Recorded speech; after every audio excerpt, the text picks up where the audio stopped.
أعوذ بالله من الشيطان الرجيم. بسم الله الرحمن الرحيم.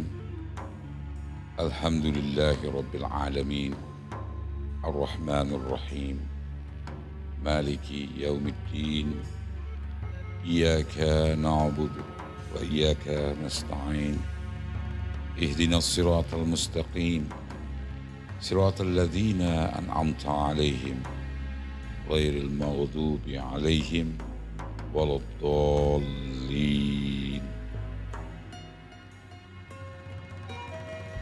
الحمد لله رب العالمين حمدا يوافي نعمه ويكافئ مزيدا. اللهم صل على سيدنا محمد وعلى آل سيدنا محمد. Hadirin mirsa, The Healers yang saya cintai, yang dirahmati Allah. Beberapa waktu lalu dunia kembali dikejutkan dengan peristiwa pembakaran Al-Quran oleh tangan-tangan yang tidak memahami sakralitas. Perbuatan ini bukan hanya melukai umat Islam, dan juga mencerminkan hilangnya nilai penghormatan terhadap keyakinan orang. Sebuah tindakan yang seharusnya menjadi refleksi bagi kita semua. Apakah kita masih memahami makna sakralitas? Apakah kita masih memiliki kesadaran untuk menghormati sesuatu yang berarti bagi orang lain, meskipun kita sendiri tak meyakini? Hari ini saya ingin mengajak kita semua merenungkan kembali apa itu penghormatan. Bagaimana keyakinan membentuk sikap kita. Dan mengapa kesadaran terhadap sakralitas adalah sesuatu yang tidak bisa diabaikan dalam kehidupan yang penuh perbedaan. Hadirin, pemirsa, The Healers yang saya cintai dan dimuliakan oleh Allah. Di sebuah ruang kuliah, seorang profesor sedang mengajarkan tentang teori sosial, berbicara tentang norma, nilai, dan keyakinan untuk memberi pengalaman nyata kepada mahasiswa. Dia melakukan sebuah eksperimen yang mengejutkan. Di atas meja, dia meletakkan dua kitab suci, Al-Quran dan Bible atau Injil. Kemudian dia memanggil seorang mahasiswa untuk maju dan memintanya memilih salah satu kitab suci itu untuk dilempar ke lantai. Tanpa ragu, mahasiswa tersebut mengambil salah satu kitab dan melemparnya. Pilihannya jatuh kepada Al-Quran. Seketika pada saat itu, suasana kelas menjadi hening. Tentu beberapa mahasiswa terkejut. Beberapa yang lainnya menahan napas. Namun bagi mahasiswa itu yang kebetulan beragama Kristen, tindakan itu mungkin tidak memiliki makna spiritual yang berat. Baginya Al-Quran bukan kitab sucinya, bukan sesuatu yang sakral bagi dirinya. Kemudian profesor itu menunjuk mahasiswa lain. Kebetulan saya sendiri. Saya melangkah maju dan seperti sebelumnya profesor memerintahkan saya melakukan hal yang sama. Memilih di antara dua kitab itu dan melempar salah satunya. Saya tentu dengan kesadaran yang mengantarkan saya dalam sebuah tindakan. Saya mengambil Injil, Bible. Saya pegang dan saya merasakan beratnya di tangan saya. Namun berbeda dengan teman saya sebelumnya, saya tidak melemparkannya. Saya hanya mengembalikannya ke tempat, ke meja dosen tersebut. Profesor saya itu bertanya, "Mengapa kamu tidak melakukan hal yang sama?" Saya menjawab dengan sederhana, "Karena saya percaya bahwa Injil juga adalah kitab Allah." Seisi kelas terdiam. Profesor saya itu tersenyum lalu berkata, "Inilah perbedaan antara keyakinan yang hanya dipahami secara sosial dan keyakinan yang tertanam dalam hati." Hadirin, pemirsa, The Healers yang saya cintai dan dirahmati oleh Allah. Dalam peristiwa ini, kita belajar bahwa penghormatan terhadap nilai sakral tidak hanya berasal dari ajaran sosial, tetapi juga dari keyakinan yang lebih tinggi. Sakralitas bukan hanya konstruksi sosial, bukan hanya sesuatu yang dibuat oleh masyarakat, tetapi ia lahir dari keyakinan yang mendalam. Bagi mahasiswa pertama, Al-Quran bukan sesuatu yang ia yakini, sehingga tidak ada rasa keterikatan spiritual dengannya. Tetapi bagi saya, Injil bukan hanya kitab agama lain, tetapi juga bagian dari wahyu ilahi. Itu bukan sekedar buku biasa yang bisa diperlakukan sembarangan menurut keyakinan saya. Inilah yang disebut dengan kesadaran sakralitas. Kita tidak perlu meyakini sesuatu yang bisa sesuatu itu dengan kemudian karena keyakinan itu kita baru bisa menghormati.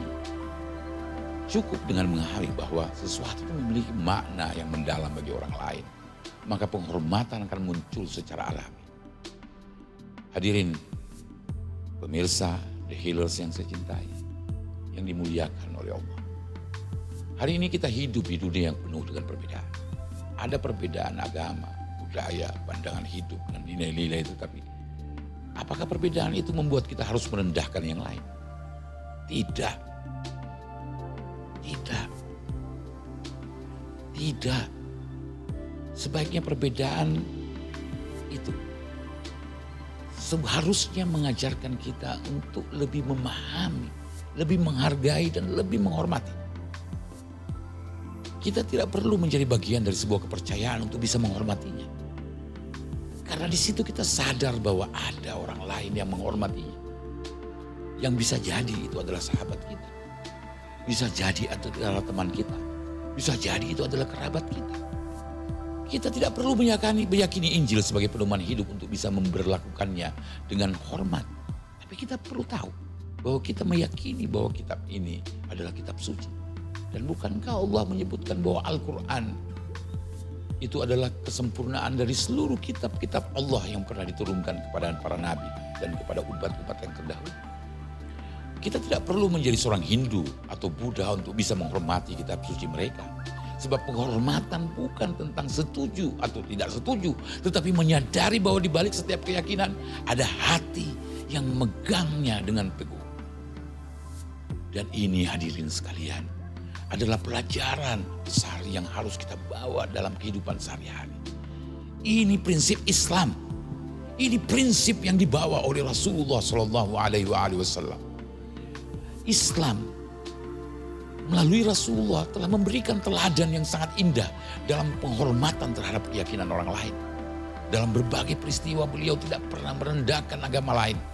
Ketika kaum Nasrani Najran datang ke Madinah untuk berdialog, Rasulullah SAW bahkan membiarkan mereka beribadah di dalam masjid pada saat itu.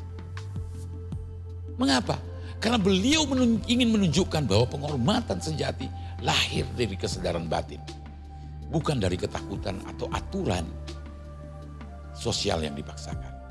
Tentu kejadian itu sebelum turun pelarangan terhadap orang-orang kafir atau orang-orang non-muslim untuk memasuki dua kota suci, yaitu Madinah dan Haram. Tentu kejadian itu sebelum Allah kemudian menetapkan bahwa masjid tidak boleh dimasuki oleh orang yang tidak beragama dan berkeyakinan Islam. Hadirin, pemirsa The Healers yang saya cintai, yang dimuliakan Allah senantiasa. Ketika kita melihat peristiwa pembakaran Al-Quran, mungkin kita marah, kita merasa tersakiti. Itu wajar. Karena ini bukan hanya tentang lembaran kertas yang dibakar, tetapi tentang sesuatu yang kita yakini sebagai firman Allah. Namun bagaimana kita merespon? Apakah kita akan membalas dengan kebencian? Atau kita akan menunjukkan bahwa Islam mengajarkan kesabaran, kebijaksanaan, dan ketuhanan dalam menjaga kehormatan agama? Kita boleh marah. Kita boleh melontarkan apapun yang menjadi perasaan hati kita. Tapi ingat, kita harus bersikap menyadari bahwa mereka melakukan itu bukan karena mereka mengetahui. Bukankah mereka melakukan itu karena kebencian? Dan kenapa kita harus membalasnya dengan kebencian yang sama? Wajib bagi kita untuk menjelaskan. Wajib bagi mereka kita untuk memarahi. Wajib bagi kita menuntutnya secara hukum. Tapi tidak boleh bersikap anarkis. Ingat, Allah dalam Al-Quran mengingatkan kita. Dan janganlah kamu memaki sesembahan yang mereka sembah selain Allah. Karena mereka nanti akan memaki Allah dengan melampaui batas tanpa ilmu. Ayat ini mengajarkan kita bahwa cara kita merespon sebuah kebodohan akan menentukan apakah kita lebih baik dari mereka atau justru sama rendah. Sikap terbaik menghadapi hal seperti ini adalah menunjukkan bahwa Islam adalah agama yang menjunjung tinggi penghormatan, bahkan kepada keyakinan yang berbeda. Jika mereka membakar Al-Quran karena kebencian, maka kita akan menjaganya dengan penuh cinta dan keyakinan. Jika mereka menghina Islam, maka kita akan menjawabnya dengan akhlak yang baik dan ilmu yang kuat. Ada hukum, ada aturan. Kita bersandar kepada hukum dan aturan itu. Karena Allah Subhanahu wa ta'ala memerintahkan kita untuk taat terhadap aturan. Taat terhadap hukum. Hadirin pemirsa The Healers yang saya cintai, yang senantiasa dimuliakan. Dunia akan selalu diwarnai dengan perbedaan. Akan selalu ada orang-orang yang tidak memahami sakralitas, yang menyepelekan apa yang suci bagi kita. Namun tugas kita bukan membalas dengan kebencian, tetapi menjadi cahaya dalam dunia yang gelap. Kita harus menjaga keimanan kita dengan penuh kesadaran, menghormati keyakinan orang lain, dan menunjukkan bahwa Islam adalah agama yang membawa kedamaian dan penghormatan bagi semua. Sebab pada akhirnya penghormatan bukanlah tentang siapa yang paling benar, tetapi siapa yang paling memahami bahwa di balik setiap keyakinan ada hati yang menjaga dengan penuh cinta. Semoga Allah membimbing kita semua untuk menjadi manusia yang lebih baik, lebih sabar, dan lebih menghormati satu sama lain. Wabillahi taufiq wal hidayah. Wallahu a'lam bishawab. Wassalamualaikum warahmatullahi wabarakatuh.